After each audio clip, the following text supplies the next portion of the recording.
everybody. Welcome back to the Routine Podcast. Gymnastics Conversations. I'm Chelsea. And I'm Chelsea's mom, Diana. And we're back for episode 67. We're recording just before Christmas, although obviously this is going to play after Christmas. How are you feeling? Are you still the Grinch over there? Yeah, I know. I thought it would get better. It didn't. You're still the Grinch? It's a couple days before, and I have not bought one present. Oh, gosh. Okay, let's not even get into Christmas. Okay, because that's a good idea. Although, at this point that it's airing, we hope that you had a very happy holiday season. And continue to have one, because it's not over yet. That's right. So on today's show, we have a lot that we're talking about. As always, we're going to talk about our comments that we received. We're bringing back our new segment, News You Can Use. We've got some code changes that we're going to talk to you about. We've got some changes in terms of scoring. And we're going to be talking about this year's seniors. Seniors. 2020 seniors. Yeah, and there's a lot of them. But let's start with our first Twitter comment from @Slothanova. And she said, yes, the Routine Podcast has an interview with Sadiqa Bynum, a.k.a. stunt double for Angela Abar.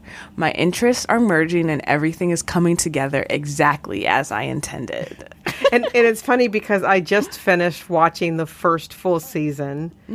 I stuck with it the whole time. What are your thoughts? It's good. It's, it's like we said before, it's pretty dark. But what I didn't realize, which is typical me, right? I pay attention halfway. I didn't realize it was based on a comic. Once you learned that fact, did it all kind of like make sense to you in your head? It did. I mean, by not realizing that up front for those first couple of episodes in the beginning, it was just intriguing. Some of the things that we were seeing. Did it end on a high note?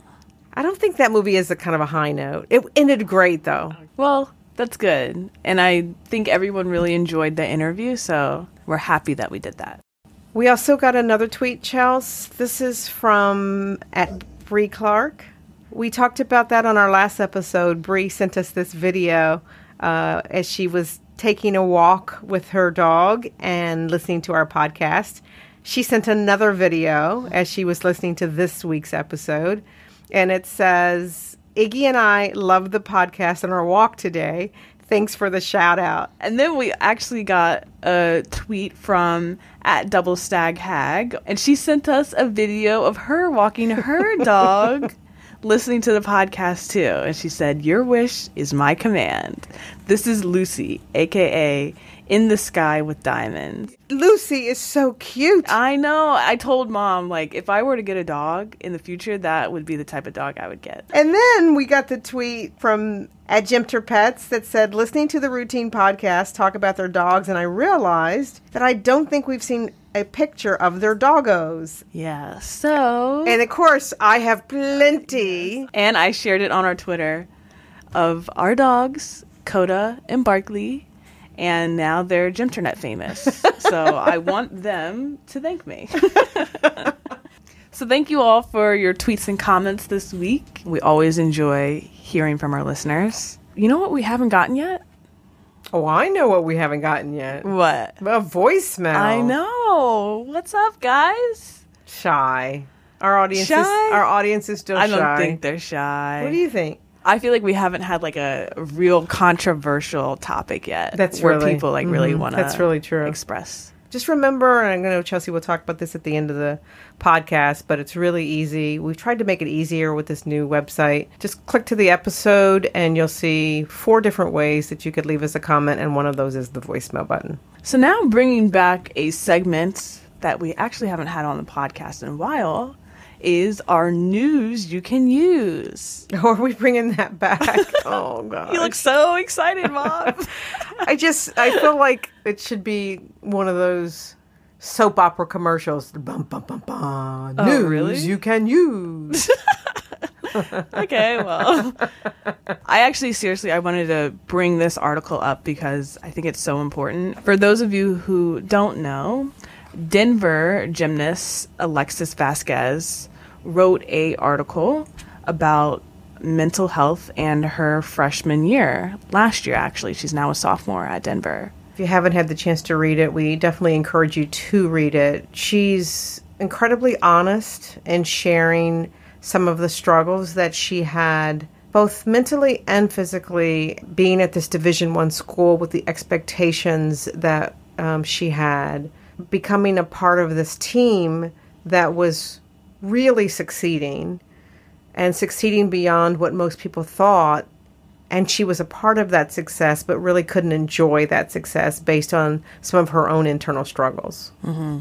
So she talks about the anxiety, the OCD, and the depression that she faced during her freshman season. And it's really interesting to hear exactly how she was feeling during that time. And to me, when I first read this article, it actually took me back to one of our early episodes in, I think it was season 1.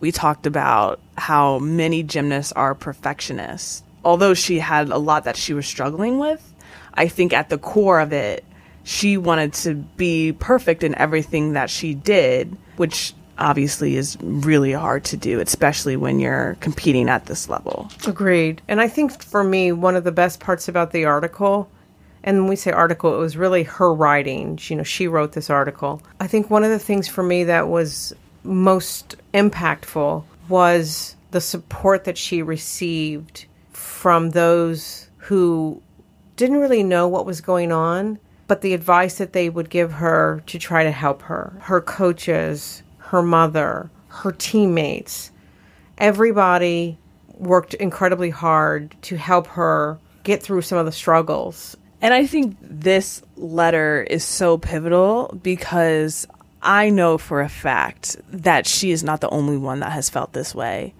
I'm sure many student athletes feel this way, but they feel like they're alone. Mm-hmm. And again, when people are able to be vulnerable and express what they're battling internally, I don't think they realize how much it can help others. Yep. And to me, it made me think about some of the comments that you've made on the show before, which is understanding that these are young ladies, mm-hmm. and the pressure that this sport, and again, it doesn't have to be gymnastics. It can be basketball. It can be football. It can be Division III, Division II, Division I. Yeah, it doesn't matter. It's a lot. It's what hard. We are expecting of these young people and the pressure that we as fans, we as schools, we as parents put on them to succeed. And so that's why I think we are obviously bringing this letter to your attention, because it was incredibly brave for Alexis to write it. Mm-hmm. And so we definitely wanted to share it with you as well. So we'll link this on our website if you all want to check it out. But again, I would highly encourage you to read it. And I think it's important for us to read this, especially before we get into season, so that we are a little bit more cautious and sensitive about what we say, how we say it, where we're saying it. And what we expect. We're all human. So now let's talk about our seniors. So do you want to go first? Sure. So, and this is no particular order, right? No. This is just seniors that we are going to really miss. Well, I think even before we get into names, just to realize that some of these young ladies are seniors shocks me. Insane. I feel like there are a lot of like staple athletes that are seniors. So like they almost, not that they put their team on the map, but they've really represented their team well. So, for example, Jessica Yamzon. Yes. I feel like she has just been there for Arkansas from the very beginning. She has all around as a freshman. She's been going, mm-hmm. and lead off, right? She's always been leading off so every consistent event as well. Yep. Sabrina Vega. I mean, hello. I know, Sabrina's graduating. Yeah. Now, she has always looked like a senior to me. She has. Right? Honestly, for me, I'm like, she hasn't graduated yet. She's still in school. It's because of how she carries herself. Yeah. Very mature. She has never looked like an underclassman. Mm-mm. Another name that I just want to throw out there? Yeah, is Amelia Hunley from Florida. I cannot believe. She's another one of those seniors where it's like, she hasn't graduated yet? But again, because she's just been so consistent and a rock, let's list our 3 seniors that we are going to miss the most at the end of the year. And that we most look forward to watching compete. And should we do like a disclaimer like we did for the freshmen? Absolutely. This is a mom disclaimer, right? Every daughter is amazing. Every daughter is great. And the fact that they have reached the pinnacle of their gymnastics career by graduating, not only the culmination of their gymnastics career, but their career with their degrees, and really the beginning of kind of the new focus on their life. Perfect. That's a mom thing. That is a mom thing. But I totally agree. And I think I said this last year, but there is life outside of gymnastics. Yeah, there is. Although I'm still even trying to figure it out myself, like 6 years removed, but... Yeah, but each step is a continuation, and each step takes you even further than you were. So it's a journey. Yeah, it is. And I can tell you, at my age, it continues to be a journey. Okay, so let's get into these seniors. And again, no particular order. Right now, if we're only doing 3 right now, I've marked 5 on my list. I'm not going to do 3. Okay, well, let's just go until we just keep going. Okay, that's the deal. One of the people I'm going to miss is Bree Showers from Oklahoma. Yeah. She had a knee injury towards the end of last year, so she wasn't able to compete. So she's had some injuries, but she's such a beautiful gymnast, and she makes everything look really easy. I think one thing that we should also say, Chels, when you talk about the injuries, and I know I found that with you, and I found it in some of the seniors we talked to at the end of last season, while we as fans talk about how much we're going to miss the gymnast and watching them compete, I know from what you said, you were so ready. I was. Physically, mentally. And I'm wondering how much of the gymnasts we're talking about today, how they are kind of, again, physically and mentally about graduating. I would agree with you on that, but that still doesn't take away the fact that you want to end your career on your terms. Yeah. You don't want an injury to define when your career is over. I know that I experienced this as a senior, and I know my former teammates also experienced this. We put a lot of pressure on ourselves our senior year to be the best we can, to try as hard as we can. But, I mean, some of these things are out of your control. Yeah. And I think that's hard to take in. But if I could give advice to seniors currently, it's not how you finish your senior year that defines your gymnastics career. It's your gymnastics career that defines your gymnastics career. That is so true, Chelsea. So that's kind of our 2 cents of people who've lived through it, survived it, and are on the other side. Yeah. So can I go back to talking about why I love Sorry. I just wanted to do perspective. So yes, Bree, I just love her gymnastics. So clean. And I feel like she's a unique gymnast in the way that she performs gymnastics. I agree. My turn now? Yes. Okay. I say, I'm looking at Chelsea's list here that she has in front of me, and I gotta talk about Sabrina Vega again. I know. I put her on the list on purpose because every time Sabrina's on the screen, Mom's like, "There's Sabrina. There's my girl."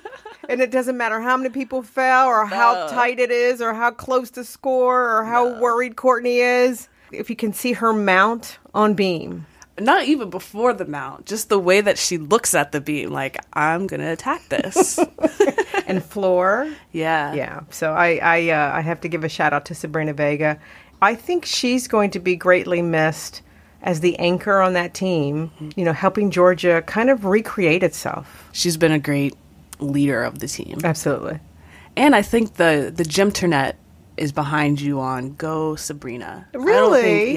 Everyone loves Sabrina Vega. You can't not love Sabrina Vega. Exactly.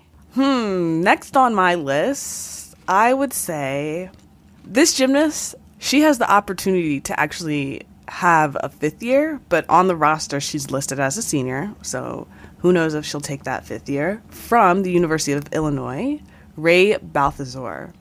And for our OG listeners, you guys know, my love for Ray. Yep, I know. She's so... And I remember watching her at Nationals 2 years ago, and she was just incredible. Yeah. And she was one of those gymnasts that I don't think she understands how good she is. So I think if we can give her all the encouragement and confidence that she really should have, because she's that good, she's going to be an incredible gymnast. And again, she was injured last year, so maybe she'll take a 5th year. All right, so next on my list, I think I have to say It's hard, right? It's hard. Kennedy Edney. I remember when she came to LSU. Yeah. Came guns blazing, right? Mm-hmm. Yeah. Vault championship freshman year, national champion. We were there for that, and that was so much fun to watch. I think that was the best vault I've ever seen. She made it look so easy. Like, well, it was no thing. She flew to the rafters. And stuck it cold. And was more surprised than anybody else.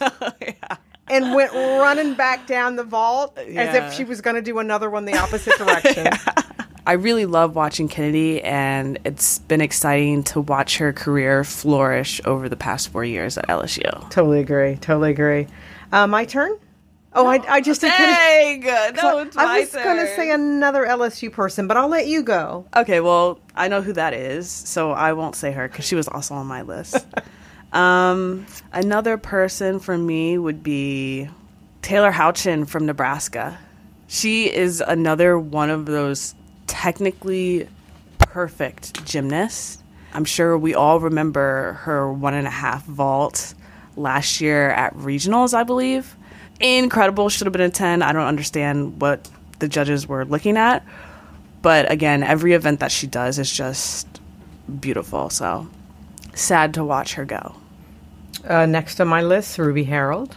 Oh, Ruby. I know. Now, I know you talk about the Gymternet. Hopefully they love Ruby, No, too. everybody's behind Ruby, too. You cannot not love Ruby either. I know. She's just so cute. Happy. She's just so cute. Yeah, and you can tell that she gives 110%. Every time. Yeah. I think what's really cool about Ruby is her style of gymnastics is so unique. The skills that she adds, her dances that she does are very much Ruby. So how many more people do you have? Because I only have one. Really? Yeah. Oh, no, there's at least 2. Okay, then you go again. This is like whenever we open like Christmas presents, it's like we count how many. So that we end at the same time. Yeah. I have to say Gracie Day. She's been another one of your gymnasts from the very beginning. Because she's so beautiful. Her gymnastics is so beautiful. It is. And she's so confident. Like the way that she dances, everything. She's just having fun. I'm sure Auburn is going to miss having Gracie Day. Yeah. And again, I think she's been one of those, at least from what we can see, she's been one of those gymnasts that's been a great leader for the team. Absolutely. So my last one? Yep, and then I have one more after that. So my last one is Kaja Hislop from UNC. And she has a special place in my heart because I remember watching her, I think it was at Towson a couple years back, and her floor routine, and she ended with a double back, and it was just like out of the rafters, sky high. Mm-hmm. And again, she's just a beautiful gymnast that makes everything look so pretty. And her vault, she can vault now, like so good. Hopefully we get to see her at one of these local meets since UNC tends to compete in our area a lot during the year. I actually have 3 more. Oh my gosh. Well, okay, I'll just do these quickly though. Rachel Gowie from Florida. Oh, Rachel. Right? We can't not mention Rachel and her beam routines. Oh, yeah. She needs to get a 10 this year. She hasn't gotten a 10 yet. I mean, watching her do beam. Yeah. Right? So good. All right, so we got to say Rachel. And then we'll say these 2 together because I think it should be together. Okay. And that's Kyla Ross. Oh, Kyla. And Maggie Nichols. If there are 2 gymnasts who have really changed college gymnastics, it's those 2 young ladies. Absolutely. 10, right? Over again, right? All the 10s. All well-deserved, right? Too. The 2 that probably make the biggest case about changing how we score college gymnastics. It's Kyla and Maggie Nichols. Yeah, and just think about the popularity of women's college gymnastics since they started 3 years ago. Right. Watching the joy that both of those gymnasts have, especially after watching them in elite for so many years, has just been so much fun to watch as a viewer and as a fan. Right. It just there's a different love of the sport that you see and watching them compete. Especially because the 2 of them towards the end of their elite careers have had struggles, including injuries. So I think now being able to watch them grow as young women and enjoy the sport wholeheartedly, like in their soul, loving what they're doing, it's just so much fun to watch as a fan. Yeah. What's your most memorable moment in watching Kyla compete? It would be one of her 10s on vault last season. Like, there was one 10-0 vault, and I'll link it on the website, where it was after she vaulted. Like, everyone was just around her, and she was just, like, so in awe and just so happy, you know? Mm-hmm. I think that would be one of my favorite moments. Yeah, me too. That, and also just watching her on bars where she can hold a handstand for like 3 minutes. Yeah. You know? Just like total command of the bars. Oh, yeah. Total command of her routine. Yeah. Oh, let me list one more. I think also watching her get stronger on floor. That's true, because remember, she couldn't do the third pass. Yeah, so from her freshman year to now, where her floor routine is like no big deal. Like, Right. yeah, I can do it. Right. I'm not going to fall. Has been really cool to see. Yeah, right. Okay, how about Maggie? Same question. Your most You go memorable. first. My most memorable moment for Maggie Yeah. was in the media room with her and KJ, and KJ saying, and Maggie hasn't practiced beam all week. Again, Maggie, did you touch the beam this week? No, she did not touch the beam this week. Did not practice this week. 9975. So that just tells you a lot about Maggie Nichols. And what was her score? Like a 9975, something, I don't know. Something Maggie could only do. Right, exactly. And it wasn't like she was bragging or No, anything. not It was at like, all. yeah, no, I did it. Yeah. And I'd be like, yeah, yeah, no, I hadn't been on it. Watch, Yeah. No, very humble. Yeah. My favorite Maggie Oh, moment. no, I'm sorry. And I talked to her about her mom at that. Oh, you did. Right? You did. And her saying, I don't know if you remember this, but I was saying, as a mom, do you notice your mom cheering for you? And she's like, yeah, she waves at me and she waves at me and she waves at me as if I don't see her there. And that's such a mom thing. That is. All right, so I'm going to ask a mom question. I watch your mom all night. Right, even at warm up, your mom's like, "Oh my God." So talk about your mom. What do you think? Oh my gosh, I love her. She has such a beautiful heart. She just supports me in everything that I do. And so seeing her in the crowd and seeing both my mom and dad, they always come in like the first row when we're warming up, and they're like, Maggie, Maggie, Maggie. Every single time I walk by, I'm like, hi, I guess you're there. But it's just, I know you're there. I know you're there. But it's just so incredible to have such an amazing parent to support me and support my team. So it's just, I love it. It's amazing. Well, good. You wouldn't wave at me, though. No, I wouldn't. I'd just be like, Mom, please have a seat. You would. My favorite Maggie moment, her freshman year at Nationals on vault. And I think it was during the Super Six. And I think she was last up. And she, stuck it cold. Yeah. And there's, this picture of her where she is just, screaming and just, taking it all in. Yeah.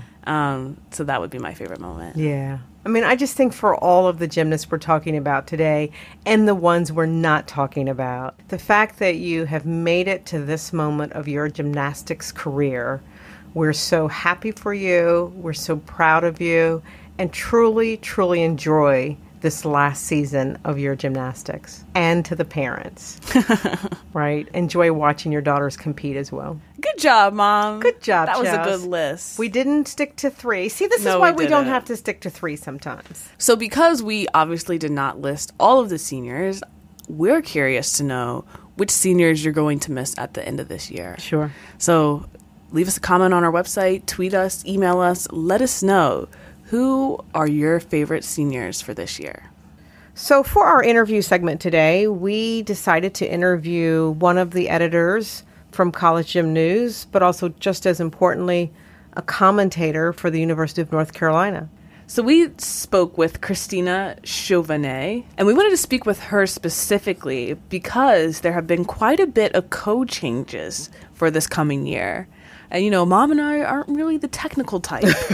Not even close. So we needed to bring in a third party to help us really understand what some of these code changes are and how they're going to affect some of the routines that we'll see this season. So we are joined by Christina Chauvenet. Christina does lots of things. One is she works with College Gym News, and she has been the one person that's been studying the rule book. That sounds painful to me, Christina. I just need you to know that. I don't know if I'm the only one that's been studying the rule book, but I am afraid I have been studying the code. And is this something that you like to do? I actually really love it, and my background outside of gymnastics, like a lot of gymternet media, I have a full-time job, and I'm a researcher. I just got my PhD in August, and so... Oh, congratulations. Oh, thank you. To me, the code of points is like one big formula, and I do a lot of quantitative analysis, so I really like to break down the code of points and how these different pieces come together to make the routines that we see in college gymnastics. Okay, so just because you've said that sentence, we are now going to call you Dr. Christina. Oh, you certainly do not have to. Can you talk to us about what changes we see in the values based on skills? Right, yeah, sure. We can start I think one of the things just to keep in mind as an overarching change from 2019 to 2020 is that for all the events besides vault, the base start value, if you meet all the composition requirements, is now a 9.4 instead of a 9.5. Almost all college gymnasts easily meet these composition requirements. So what it means is effectively they have to come up with 6/10 of bonus this year as opposed to 5/10 of bonus in prior years.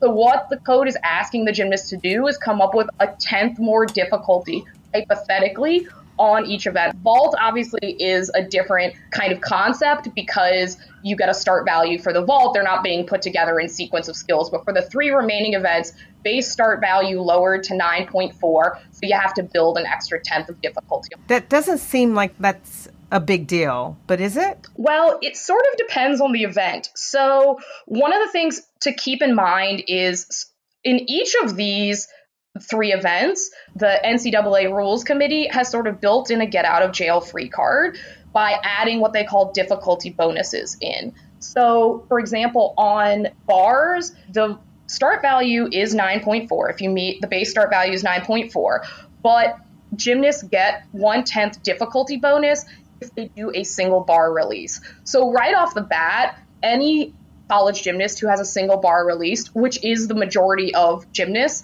are not going to have to change the composition of their routine because they started from a 9.4, but they got an extra 10th because they're doing that single bar release. So if we look at, for example, a Kyla Ross, she has made upgrades, we've seen those, but she wouldn't have had to because she had other 10ths of bonus already built into her routine. Got it. So at least on bars, the 10th doesn't seem like it's that big of a deal. I think bars is, again, where we're going to see the least changes.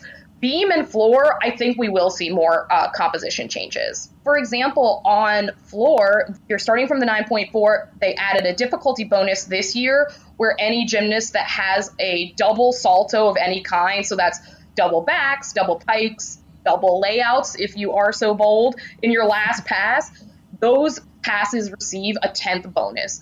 One of the interesting things I found, I know you're a big LSU fan.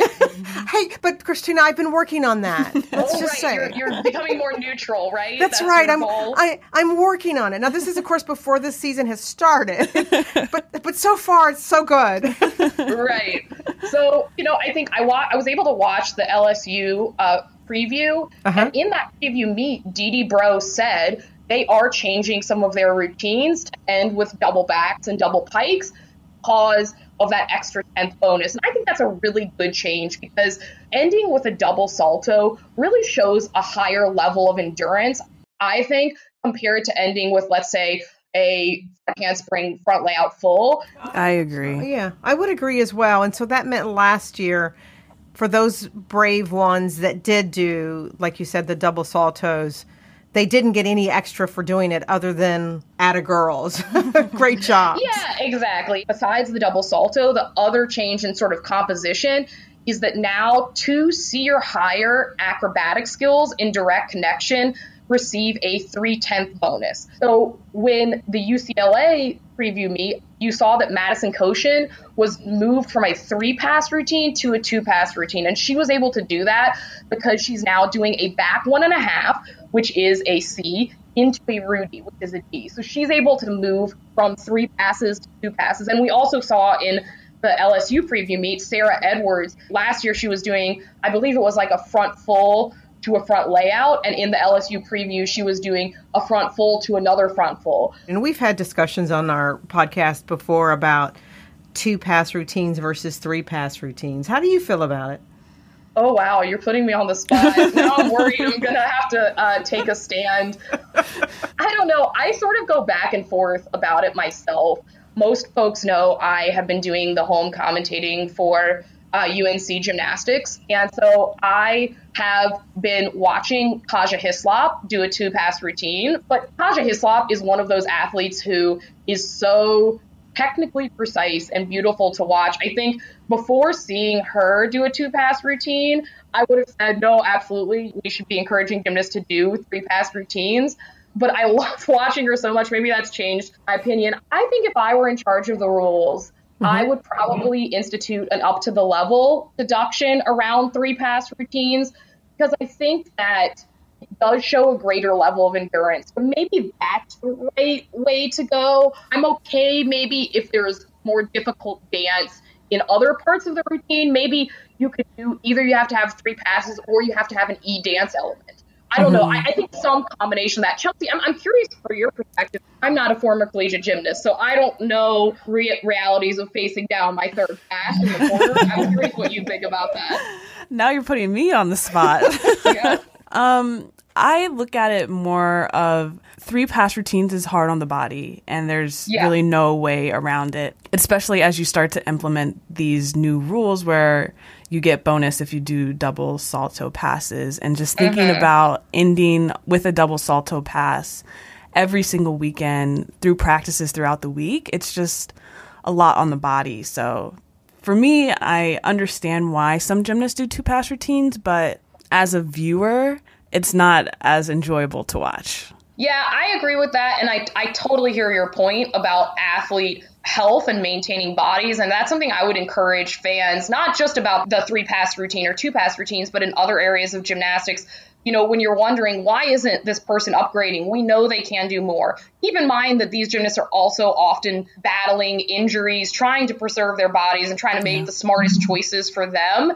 And so that's something I always want to encourage. And I don't just think about the difficulty of the tumbling passes. I really like when I see athletes doing difficult dance to doing double turns, doing switch rings. And so that's why I think maybe you could build something where it could be like 3 passes or have an E-dance element. Maybe an E-dance element is a little bit easier on the ankles, for example, but that doesn't mean that it's any less difficult. And that would add, again, to like sort of the breadth of what we see in college gymnastics. I like that answer. And I think it gets to what you said, too, what both of you said, actually. I think from a gymnast standpoint and saving the body, but also from a viewer standpoint and continuing to make the sport exciting to watch, I think what you've outlined could be a really good compromise that helps in both of those directions. Yeah. Okay, so I don't think we've covered beam yet, right? No, we haven't. And that is another area where there are a lot of changes. So, you know, I think that is the one area where there were the most skill changes. So the upgrades in terms of skills, the skills that are moving from a D value to an E value are a double turn, a double wolf turn, and a punch front. Feelings. Because, I think we can talk about the elephant in the room, which is the double wolf turn. Yeah. I don't love that they've upgraded this value, only because I think we're going to see the same thing that happened in elite, which is more people doing it. And why wouldn't you? Like, that's like another, 10th of bonus that you can get. I suppose if you're upgrading the upright double turn, you probably have to upgrade the double wolf turn. I've gone back and forth about that myself. I'm not really sure which one is more difficult. My sense is sort of the double upright turn, only because you see in elite all the time people wobbling all over the place in their wolf turns and managing to save it. You never see that with upright double turns. Like upright double turns, if you're off by a quarter of an inch, you're off. So I don't know. What do you all think about that? I Actually, I'm not sure if we're going to see an increase in double wolf turns, just because I think the skill is a lot harder than it seems. Even just getting into that position is very difficult. Yeah, So I'm not for sure sure. if people are just going to be able to just throw it in routines, especially as easily as some of the elites have been doing. I haven't seen any double wolf turns in training, anything like that from any college gymnast. So maybe you're right, Chelsea. I am excited they upgraded the punch front. I think that does merit being an E as opposed to a E. So that I think we will see more punch fronts and people taking risk on that this season. I think we talked a little bit about vault. I think more than a skill change, it's more about the value change there. So again, vault, because it's just a start value. So there's no composition like there are on other events, obviously. They only changed 2 values of vaults. So one of the vaults is the Yurchenko half-on front tuck. That value has been increased from a 9.9 to a 9.95. I'm not a big fan of these half-tenth increments. So I just think that basically what you're telling the athlete is like they need to stick it to make it worth it. Because if they take a 1/2 step, that is basically negating their upgrade. And so I wish they would have just upgraded it to a 10, to be honest. I think that would have been fair. And I feel the same way about the Yurchenko 1.5, to be honest.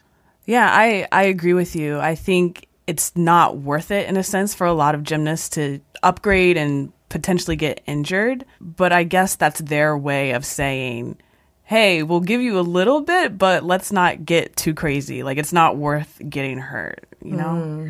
Yeah, and I always struggle with that as well, because we don't want to see athletes in college throwing things that they're maybe not ready for. You know, I hope that the coaches would be able to shepherd that as well. So I think it's fair to ask also more of the coaches and the athletes to like know what is appropriate for them. Yes, I go back and forth on that. I just think that like with the Yurchenko full being 9.95 and the Yurchenko 1.5 being a 10, like Nia Dennis, for example, not really that incentivized to upgrade to a 1.5, even though she probably could. I mean, I've seen videos of her doing doubles because she can stick the Yurchenko full, and maybe that's okay because her Yurchenko full is beautiful. But I think for me, the other issue around that is I think we have to also match the code to what's realistically going on in the judge's mind,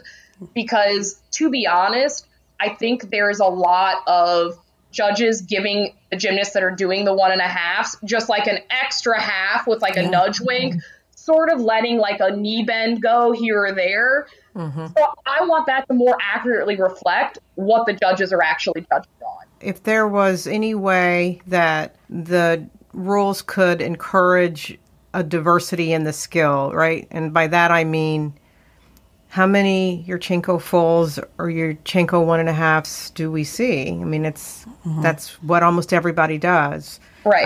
And so if we can create some diversity in the skills, and if the scoring could help that, then that's what I would be in favor of. You know, what I want is for us to create equity among schools and among skills being done. And I know that's a lot to ask of the code, but I do think it's important that the code reflect what the judges are actually doing. So if the judges are letting gymnasts get away with a little bit more, if they're going for more difficulty, then let's just codify that. Let's not pretend that that is fine. If it's okay if your knees are bending a little bit on a Yurchenko 1.5, you get an extra tenth instead of it being, well, it's only a 0.5 tenth more than a Yurchenko full, but we're kind of going to let a little bit of the form slide. Right. Yeah. And Christina, before you leave us, you mentioned that you were a former gymnast. Kind of share with the audience your gymnastics story. Oh, sure. Well, I was a terrible club gymnast. I loved the sport, and I have cerebral palsy, so needless to say, that did not allow me to take my career very far. But I always had a passion for the sport and really loved it. And I am so glad that I've been able to continue and contribute to the sport in a different way now. Well, that's what I was going to say. Your gymnastics career is continuing. Yeah. It's just not, I mean, I think our gymnastics career is continuing. Mine is one as a mom. There you go. Yeah. It's funny how we all wander back. I think most people that are, Right. You all in being in gymnastics media, myself, a lot of other folks that are in the gymnastics media, never thought we'd find ourselves here being part of this community, but it is a lovely thing, isn't it? It's so true. Yeah. And I think we're in it the way that we enjoy it now as well, right? Yeah. Well, Christina, it's been wonderful talking to you. Thank you so much for all of the information, and especially the way that you explain it for, for folks, even for people like me who don't have the same understanding. You really bring it in a way that we can all understand it. So thank you so much. Oh, thank you so much. It's really been a pleasure to be on the podcast. And I got to say, I'm a listener. I really enjoy the work that you all do. So thank you for contributing to the college gymnastics community as well. Thank you. Thank you, Dr. Christina. Have a good one today. All right. Take care. Bye-bye.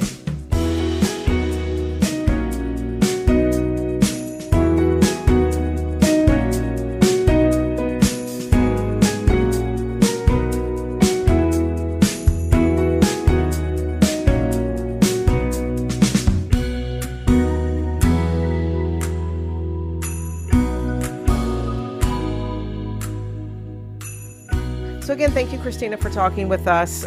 Chelsea and I, actually after the interview talked about how great Christina was and really just breaking it down, but breaking it down in a way in which you completely understood it.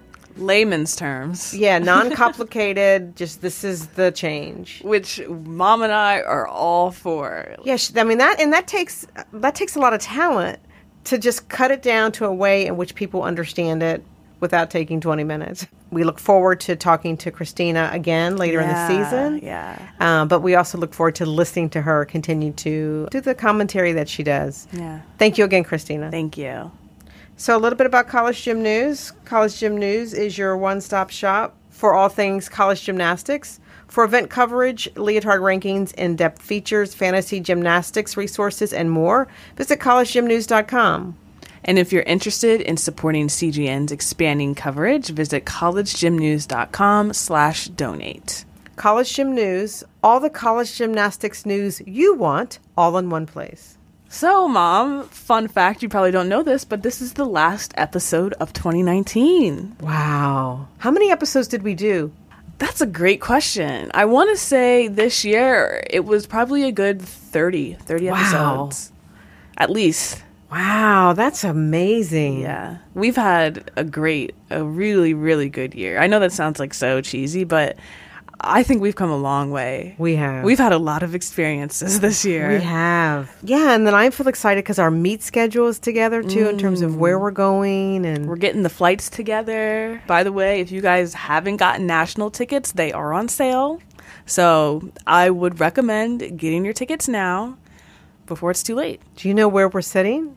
Which team we're sitting with? I don't know which team, but what's new this year is that all seats are assigned, so there's no general admission, which I've heard some yays and some nays for that, but I'm definitely a yay for that because last year we were standing outside an hour and a half before the meet just because everyone wanted to get good seats. So this time, I'm sure people are still going to be out there an hour and a half before, but now we know where we're going to be sitting. I agree with that, Chelsea. It was just extra trauma. Yeah, trauma is a good way to put it. And it was hot. It was hot. And again, Fort Worth's beautiful city, beautiful location. Yeah. But we bought the seats early, but it was still general admission. Yeah. So even though you had tickets, it's a gamble. You had to stand in line an hour and a half before the doors open to get your seat. Yeah.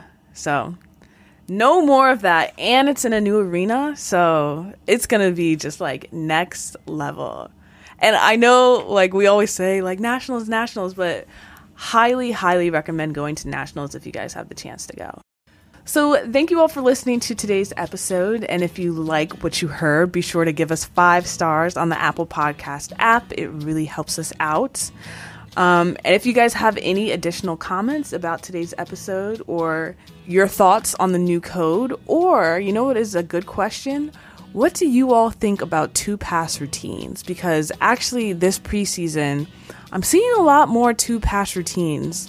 I know recently I saw some of Florida's inter-squad videos, and I think 2 gymnasts on the team had 2-pass routines. So if that's coming from the University of Florida, I don't know. I feel like it's just changing the way that people are putting together their floor routines. So I'm interested to know what you all think about 2-pass or 3-pass routines. I think so too. And I loved your comment that you shared during the interview with Christina in terms of your opinion as well. So I agree. I think that's a really good question to ask. So you can tweet us. Our Twitter is @routinepodcast. You can also email us at info@theroutinepodcast.com, or you can leave us a voicemail on our website, theroutinepodcast.com. And you do that by going to the episode that you want to leave a message about, and you'll see right at the top 4 different options, but the one that is most important is that voicemail option. Click voicemail, you'll see a microphone, click the microphone, and leave us a voicemail.